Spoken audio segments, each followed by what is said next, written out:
नमस्कार, स्वागत है आपका। आप देख रहे हैं जन संदेश टाइम्स और मैं कीर्ति। सोशल मीडिया पर दोस्ती, शादी के दावे और अब ब्लैकमेलिंग, ये सब साधना की जिंदगी का हिस्सा बन चुका है। वो परेशान है।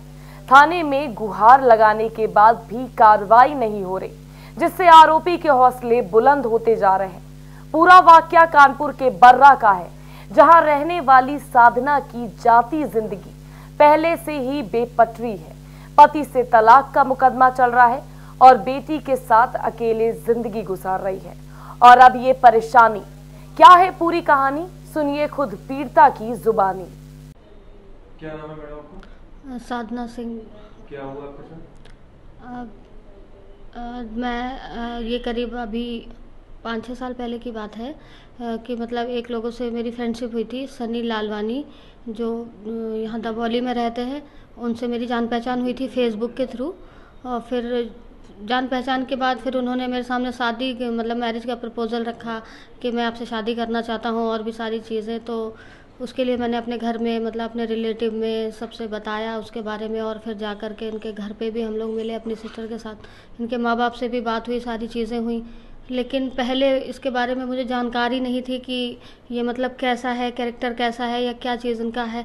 धीरे धीरे मतलब पता चला कि ये मतलब कसिनो भी जाते हैं और भी उल्टी सीधी चीज़ें हैं इनकी लाइफ में। और बहुत सारा कर्जा रहता है हमेशा, घर भी इनका नहीं है और मतलब कोई इनका मतलब कोई आइडेंटिटी नहीं है खुद की। और बहुत ही गंदे तरह का इंसान है ये। दूसरी लड़कियों को परेशान करना, उनके फ़ोन हैक करना और भी जाने क्या क्या सारी चीज़ें सब जब सामने आई तो फिर मैंने इस चीज़ को अवॉइड कर दिया कि अब जो है शादी वादी इनके साथ नहीं कर सकती हूँ, क्योंकि मेरी ऑलरेडी एक बेटी है, मैं पहले से मैरिड हूँ। तो फिर जब ये इग्नोर कर दिया तो उसके बाद अब इन्होंने मुझे मतलब दूसरी तरीके से मोलेस्ट करना, दूसरी तरीके से परेशान करना शुरू कर दिया है। इन्होंने मतलब जब हम लोगों की बातचीत नहीं हो रही थी, 6 महीने तक बिल्कुल डिस्टेंस था, उसके बाद इन्होंने खुद मुझसे बात की है कि मेरी शादी होने वाली है।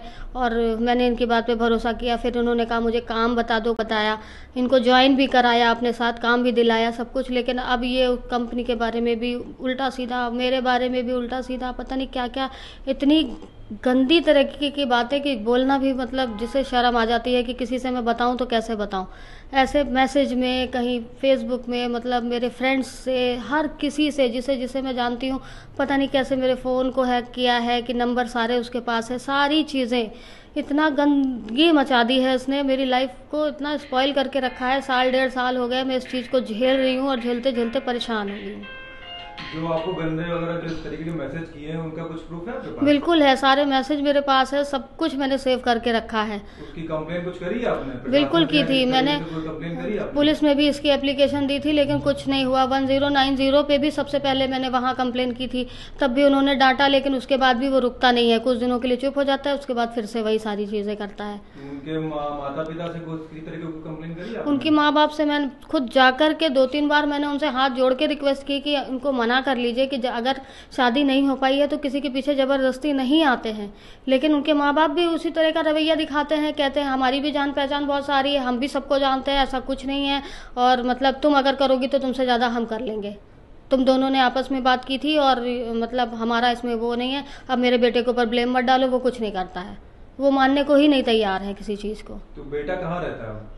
वो कहते हैं हमें कोई जानकारी नहीं है, बाहर ही है उनका बेटा। मुझे भी पहले मालूम था कि वो बहराइच में जॉब करता है, अब कहाँ है उसका नहीं मालूम है सर। अभी भी कुछ कॉल्स आ रही हैं आपके पास? अब वो खुद तो नहीं कर रहा है लेकिन अदर लोग करते हैं कि हाँ उल्टी सीधी बातें करते हैं। जैसे मेरा नंबर सबको बांट दिया है। अभी परसों ही कॉल आया, उन्होंने सीधे सीधे कहा सनी लालवानी, उन्होंने उसका नाम लिया कि सनी लालवानी का नंबर है क्या, और भी चीज़ें। मतलब इतनी गंदी तरीके से लोग पूछते हैं, ऐसी ऐसी बातें करते हैं कि अब मैं क्या बोलूँ, सबके सामने ठीक भी नहीं लगता है चीज़ें बोलना। लेकिन बस वही है कि अभी भी उसने मतलब रुका नहीं है, इस तरीके से नहीं तो दूसरे तरीके से वो तरीके ही ढूंढ रहा है कि किसी तरीके से परेशान करता रहे। मेंटली टॉर्चर, जो मेंटली डिस्टर्ब कर रखा है इसने मुझे। अब आप क्या चाहती हैं? प्रशासन से किस तरीके की हेल्प चाहती हैं कि उसको एटलीस्ट माध्यम से, जन संदेश टाइम्स के माध्यम से आप क्या कहना चाहती हैं बताइए। हम यही कहना चाहते हैं सर कि अगर इसको अभी नहीं रोकेंगे या नहीं इसको पनिशमेंट मिलेगी तो ये मेरे साथ, इससे पहले भी इसने एक लड़की के साथ किया है बहराइच में, वहाँ जाकर अगर पता करेंगे तो सब पता चल जाएगा। ये उसको नहीं हासिल किया, अब मेरे पीछे पड़ गया है। अगर मुझसे यहाँ से भी नहीं बात बनेगी तो वो किसी और को परेशान करेगा। तो अगर उसको पनिशमेंट यहीं रोकना ज़रूरी है ना सर। नहीं तो फिर मैं नहीं तो और भी, उसका तो काम ही यही है, वो ज़बरदस्ती पीछे पड़ जाता है लोगों के। तो इसको मतलब पनिशमेंट मिलनी चाहिए इसको मतलब कि हर लड़की को इस तरह से नहीं परेशान किया जाता। अगर कोई लड़की इससे नई शादी कर रही है तो ज़बरदस्ती पीछे पड़ जाएंगे, मतलब इतना गंदा कर देंगे, इतनी गंदी तरीके से गाली देना, कहाँ का ये अथॉरिटी नहीं है इनकी, ये किसी को भी गाली दे देंगे, उल्टी सीधी बात करेंगे किसी से। और इतनी गंदी गंदी बातें कि अब माँ बाप को लेकर, मेरी बेटी को लेकर, और भी जाने मतलब जो गंदगी की हद हो सकती है उसने वो भी पार की हुई है। सारी रिकॉर्डिंग मेरे पास है। एक दिन अभी मतलब एक दिन 8:30 बजे करीब रात में मेरे पास फ़ोन भी आया इसका।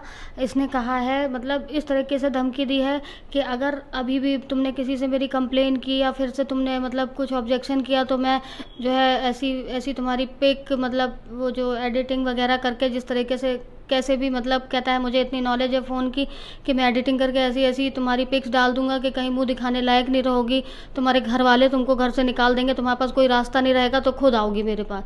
मतलब इतनी, ये सारी चीज़ें भी हैं और ये सारी प्रूफ, सारी इसकी चैट, सारी सब कुछ मेरे पास सेव है। उसके बावजूद कोई एक्शन नहीं हो रहा है पुलिस के द्वारा।